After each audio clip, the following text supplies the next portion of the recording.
Hello and welcome back to Bits and Bobs. In today's video we'll answer the question, what is the Trial of the Picts? We'll go through what it is, explain it, and discuss the history of the Trial of the Picts, which is a very detailed and extended history with many centuries of change, evolution, and things to learn. So let's begin. The Trial of the Picts is believed to have originated around 1180, during the reign of King Henry II.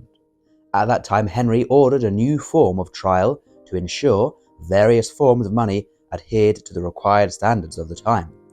The first recorded public trial, similar to the ones we witness today, date back to 1248. During this trial, 12 London citizens and 12 goldsmiths were invited to examine the currency.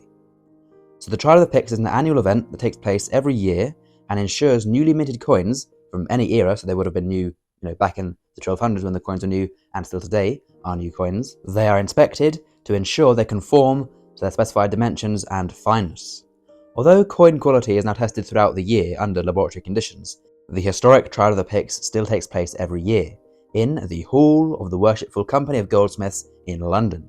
Here, the Deputy Master of the Royal Mint, who is the CEO of the Royal Mint, faces a trial before a High Court judge. So, the Master of the Mint is on a legal trial, and it's them that is being put to the test to make sure their coins are pure, all the right weight and diameter, all things conforming to their standards.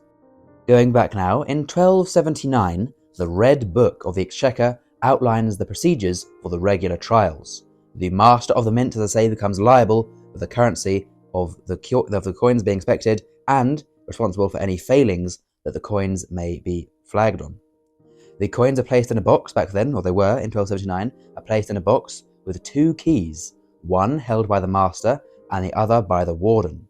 The contents were tested 4 times to make sure they are the correct standard for the coins.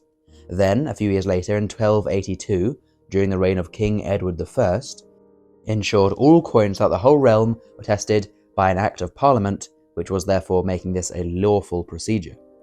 Now, in the modern procedure, every year around February, when it's held in Goldsmiths Hall, the attendees include the Prime Warden of the Goldsmiths Company, supporting the wardens of the Head Assay Office, the Liverymen, the Deputy Master of the Mint, the King's Remembrancer, and the High Commissioners of New Zealand. There's just a few of the guests that come today. So, of course, with almost 850 years of history behind it, there have been some years where the coins have not been up to standard.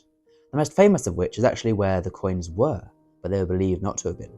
This happened in the late 1600s when Sir Isaac Newton was Master of the Mint.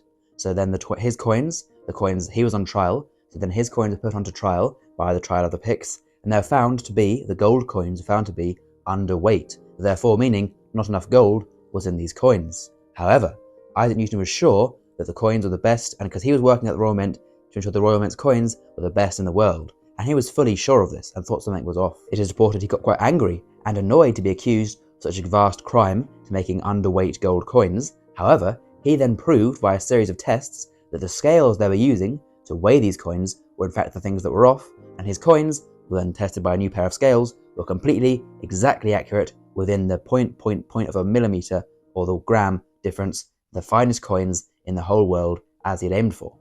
Back in the day, after coins used in the Trial of the Picts had been examined, they were then released back into circulation to be spent. So today, any historic coins, we can't tell, they may have been used in the Trial of the Picts, or they may have been not used in the Trial of the Picts.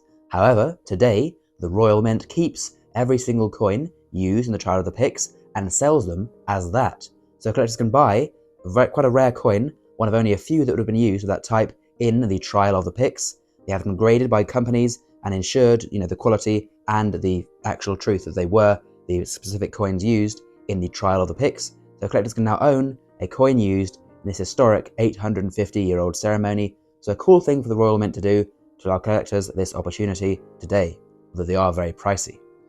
So why is it called the Trial of the Picts?